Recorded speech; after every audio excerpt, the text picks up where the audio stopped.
നീ ഒരു ഗൾഫുകാരന്റെ മോളല്ലേ? നിനക്കൊക്കെ എന്തിന്റെ കുറവാ?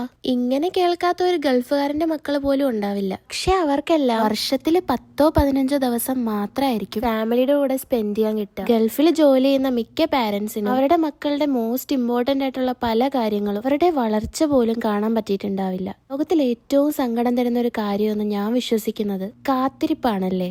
ഏതാണ്ട് 1 വർഷത്തോളമുള്ള കാത്തിരിപ്പിന് ശേഷമാണ് ഞാൻ എന്റെ പപ്പയും അമ്മയും കാണാൻ പോകുന്നത്. പക്ഷേ പണ്ടത്തെ 3 വർഷത്തെ കാത്തിരിപ്പ് ഇപ്പോ 1 വർഷമായിട്ട് കുറഞ്ഞിട്ടുണ്ട്. അതുകൊണ്ട് തന്നെ അവരുടെ കൂടെയുള്ള ഓരോ ദിവസവും അത്രയ്ക്ക് ഇമ്പോർട്ടന്റ് ആണ്. രാവിലെ 9 മണിക്കായിരുന്നു ഫ്ലൈറ്റ്. 6:30 ആയപ്പോഴത്തേക്ക് ചെക്ക് ഇൻ ആയതുകൊണ്ട് തന്നെ അധികം സമയം നമുക്ക് വെയിറ്റിംഗ് ഉണ്ടായിരുന്നു. പക്ഷെ അതൊരു സന്തോഷമുള്ള കാത്തിരിപ്പായിരുന്നു.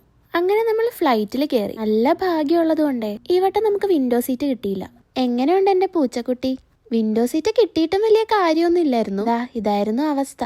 നമ്മൾ ഇന്ന് എയർ ഇന്ത്യയിലാട്ടോ പോകുന്നേ. 4.5 മണിക്കൂറിന് ശേഷം നമ്മൾ ദമാമെത്തി. പിന്നെ പെട്ടിക്ക് വേണ്ടിയുള്ള കാത്തിരിപ്പ്. പിന്നെ പണിയെടുക്കാൻ വീട്ടിൽ നാളെ കൊണ്ടുവന്നത് കൊണ്ട് എനിക്ക് വലിയ ബുദ്ധിമുട്ടില്ലായിരുന്നു. എന്തായാലും അവനെ ജിമ്മി വിടുന്നത് കൊണ്ട് കാര്യമുണ്ട്. അങ്ങനെ എല്ലാ ഫോർമാലിറ്റീസും കഴിഞ്ഞിട്ട് അതിന്റെ കൂടെ പപ്പയും അമ്മയും കാണുന്ന ഫുൾ എക്സൈറ്റ്മെന്റ്. ഇറങ്ങി ഗേറ്റിന്റെ അവിടെ എത്തിയപ്പോ തന്നെ അമ്മ ഓടി വന്നു. കാള പോലെ വളർന്നാലും അമ്മയ്ക്ക് ഇപ്പോഴും ഞാൻ 3 വയസ്സുള്ള കുട്ടിയാ. അത് പിന്നെ അങ്ങനെയല്ലേ. ഫ്ലൈറ്റിലെ ഫുഡിന്റെ ടേസ്റ്റ് കൊണ്ട് എനിക്ക് നല്ല വിശപ്പുണ്ടായിരുന്നു. അതുകൊണ്ട് തന്നെ എന്തെങ്കിലും മേടിച്ചോണ്ട് വരണമെന്ന് ഞാൻ നേരത്തെ പപ്പയടിക്ക് പറഞ്ഞിട്ടുണ്ടായിരുന്നു. ഇതാണ് എന്റെ ഡാഡി കൂൾ. അങ്ങനെ എന്റെ ഏറ്റവും ഫേവറേറ്റ് അൽബേക്കിലെ ബർഗറും എപ്പോ ദമാമി വന്നാലും ഇവിടുത്തെ വെൻഡിങ് മെഷീൻ ഉപയോഗിക്കാതെ എനിക്കൊരു സമാധാനം ഇല്ല. എന്റെ ഫേവറേറ്റ് മൗണ്ടൻ ഡ്യൂ ആട്ടോ.